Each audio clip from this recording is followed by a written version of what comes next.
I want to turn things over now to TV News Check's publisher and co-founder, Kathy Haley, with our Fireside Chat. Thanks, Michael. That was a really meaty panel there. I really enjoyed it. So we've been hearing a lot this year about the future of news workflow. One result of all the remote production that's been happening since March is that newsroom roles are becoming more fluid. Editors are producing, producers are editing, other roles are shifting. Fluid roles and rapid, easy multi-platform production is at the heart of the workflow that Dana Ucciferri has spearheaded at Bloomberg Media Group, where she is head of content production. We're very pleased to have Dana here with us today, and with her, Daniel Webster, who is Vice President of Strategic Accounts for the Americas at Blackbird, a cloud editing provider.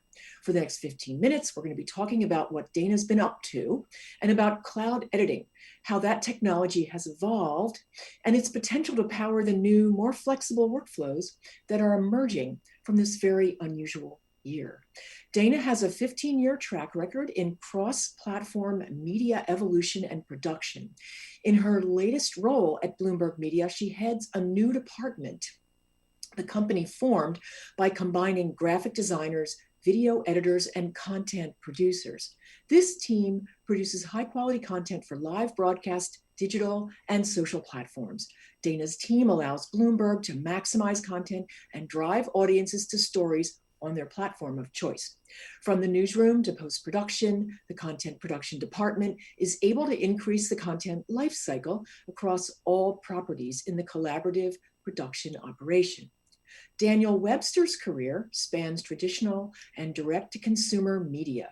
He held executive positions at CBS, Fox, and ABC, and now works to develop transformative platforms and video strategies for many sports, media, and entertainment companies, including Disney and ESPN, Vodafone, Viacom, CBS, NBC, Warner Media, Riot Games, the NHL, the NFL, and Bloomberg. Just waiting for Dana and Daniel to arrive. Oh, there's me. Hi. Hello, Dana. There you are. How are you? I'm good. Good. Welcome. I'm sure Daniel will be arriving any second. There he is. I think I'm here, but Daniel Webster's you here. See both people. I'm seeing you in alternating platforms, so I'm going to begin asking questions. So, Dana, Bloomberg uses cloud editing to clip videos for live TV, OTT, and digital. How has that changed your operation in terms of saving time, creating content for different platforms? Well, it certainly has opened the door to more roles contributing to video output. With that, just having the focus on video and not having to worry about the graphics and overlays that will build your video timeline, that role can have a better prepared plan for output where we could actually, within this cloud editing platform, have those graphics on the output depending on where you're sending it to. So that has definitely been a plus in our workflow. So we have the creators actually working on just the creation part of it and knowing where it has to end up. I see. Does cloud editing play a particular role in the at-home production that's going on at Bloomberg? Yes, and I would say over the past 9 months, it certainly has reinforced how important editing from anywhere is. Remote environment is no stranger to us at Bloomberg because we have a lot of global newsrooms, so always working remotely is in our blood. But I think over the past 9 months has definitely pushed a limit even to our experienced video editors who really were, eye-opening on the Blackbird platform, knowing how simple it was to actually do their work, where they're actually used to adding all those steps in between from video creation to delivery. Interesting. Daniel, many TV journalists this year are accessing technology by using the cloud to connect from their home offices to equipment sitting in a studio. They use VPNs. How is that different from editing video on a web browser? So we're all currently sitting at home, hopefully having a good time. And fundamentally, one of the biggest sort of problems is the last mile connection. All those homes have different sort of bandwidth requirements. And there's a couple of ways of essentially getting to the video that's in the cloud, as Mike was saying in the last section.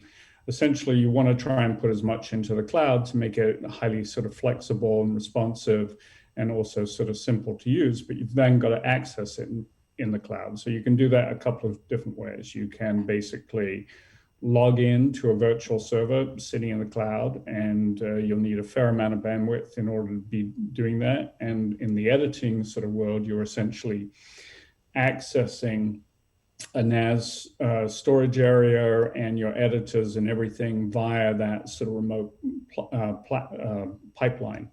Mm-hmm. What we do at Blackbird is somewhat different in that we are creating a low-res proxy, which gives you a representation of that video, which means that you're not traversing the internet. You're not basically using a lot of cloud storage either. So you don't get those egress costs, which was being sort of mentioned earlier. And you're essentially, instead of moving the big video content, you're basically just moving metadata back and forth. So it saves time, eliminates latency? It saves time, it saves costs, it saves latency. As Dana knows, the responsiveness in the browser. So basically you're doing your editing in a browser, but you have the same functionality as if you were working on an Avid or Premiere Pro, either sitting on your laptop or alternatively via a PC over IP sort of connection to a cloud server. Okay. So Dana, how does editing on a web browser change the experience of a producer or a predator? Yeah, it certainly is a little out of their element at first, because I think in that role you are used to working in so many various different programs. So the experience, I think, is a little new to them still, but I think we're going to see the shift on how producers and predators actually create their content and deliver it to more than one place. And I think that's certainly the key takeaway for us, where you can cut something that is going to one platform, and then at the same time, the way we are working with it, we're sending it to our media asset management system, where someone from broadcast can find that file and take it to air, not knowing who cut it. Having that flexibility to create once and send it to many different places for multiple uses is definitely eye-opening. Create once, publish everywhere. So Daniel, Dana is talking about changing the way people work. Do you think that's the long-term result of letting people edit video on a web browser? Definitely. So Dana has the privilege of working with 2,700 journalists across sort of Bloomberg. And today they do a great job writing stories. Basically, the transformation of this technology, even though there is a little bit of a learning curve, means that they can, over time, edit a story with video as easily as they can sort of write it. So as Dana just sort of mentioned, a lot of the new journalists who are sort of coming into the market feel very comfortable in this space, but it's also that traditional journalists are beginning to sort of pick this up. I'm a former television news director, and I can tell you categorically that 99% of any kind of sort of video editing that you would want to do in a newsroom, you can do within the Blackbird interface, and produce out what you want in a much sort of quicker, simpler way than having to move large files and actually move people around as well. You don't actually have to go to where the event is happening in order to be able to edit it. You could edit from thousands upon thousands of miles away without any problem. And actually Dana sort of leverages that capability, so you have follow the sun sort of coverage around the clock.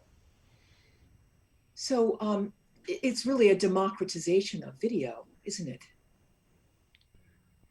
Yeah, I mean, that's often overused sort of term. And, I got out of the news business some 20 years ago, and I thought the democratization of video was going to happen back then, but it's taken much longer, but I think that now we have definitely sort of gone over that threshold, and it's going to happen very fast. And COVID has certainly sort of accelerated that. Some people have mentioned a year to 2 years. I would say it's even sort of the acceleration has been greater, and I don't think we're going to sort of go back to the old way of sort of doing things. So they say, yeah. It's really interesting. Dana, do you see that happening at Bloomberg, where just more people are able to edit video, and how resistant are the long-term people to learning? Yeah, like I said earlier, I think the past 9 months have really reinforced this remote environment. And I think even when we go into this new normal, Zoom interviews aren't going away. I think that is just a new workflow that we should be adapting to, because it's, you don't have to get a crew. You could just send a link and dial in, and you could have access to more guests. So I think that is something where we're thinking about now, how do we incorporate that into our daily workflow? Because it's not just a COVID thing anymore. So in that space, cloud editing is such an easy opportunity to actually get that Zoom interview, have your multicam set up, and actually execute an interview in an easy, laptop. All you need is, you don't need equipment. You just need a login and an access point, and you're good to go to edit an interview could be taking place anywhere in the world. Yeah, it's pretty interesting. And I know when Daniel shows it to people, it's pretty surprising. It's not something they're used to seeing, Let me on that note very quickly, because seeing is believing. Let me share my screen. Do you see it here? So. I do. It's very small, though. I wonder if Bob can help us make it bigger. So I'm going to enlarge my screen. So in maybe a box, I see. Yeah. Oh, that's much better. Way better. Yeah. So this is pretty much what a typical NLE editor looks like. Here's some content which is coming in live. You can see that it's coming in live because it'll jump forward every few sort of seconds, and I can navigate around it pretty much instantaneously. And if I want to sort of very quickly edit it, and I'm just going to do something very sort of basic here. Obviously, they've had a major problem on the water front here. I've edited this into an editor. There's different ways of sort of creating the editor. I can put on the front and back a graphic to basically, and I can adjust the edit. As you can see, I can slip edit it. I can do a fade in, fade out rather, fade in. I could add a lower third. So I can do some very basic stuff really quickly. I could type something on it. Let's just say water games.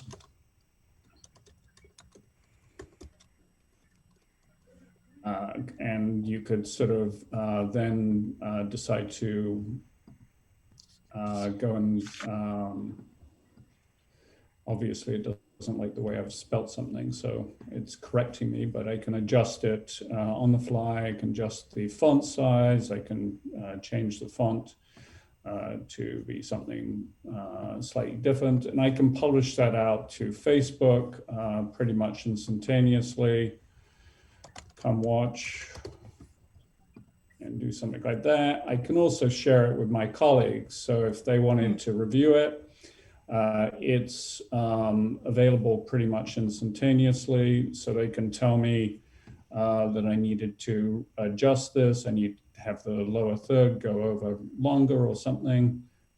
This can be embedded in a web page or something else. Strapped in. And you can see the dissolve which is happening there. And then just to show you what it would look like on Facebook. This is what it looks like. That great call to action, come watch. So and off we go, and it starts to, it's nosedive.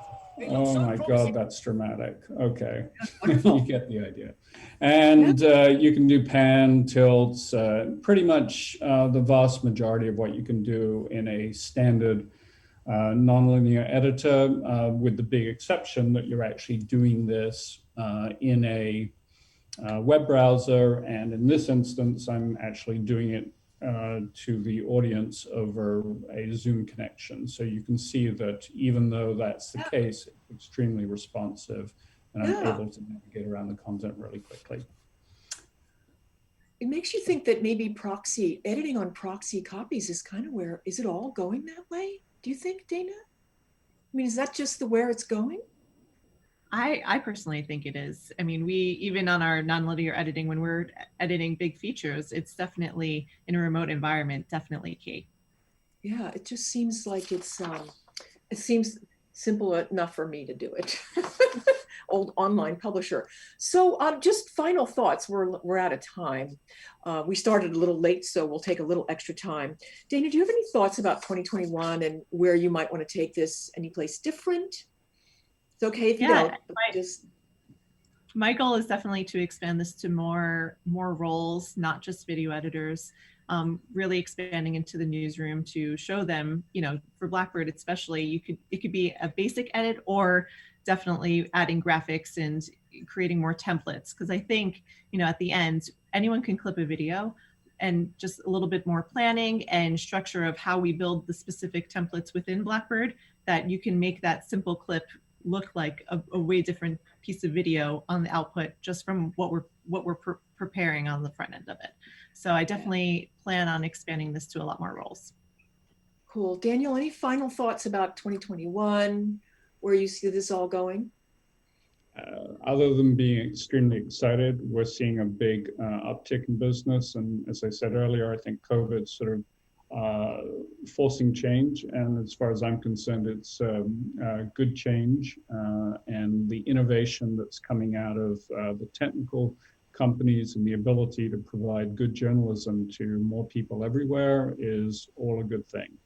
So I'm bullish on the future. All right. Well, I want to thank you both very much, Dana Ucciferri from Bloomberg Media Group and Daniel Webster from Blackbird. It's great to see you both. Thanks for a good little fireside chat here.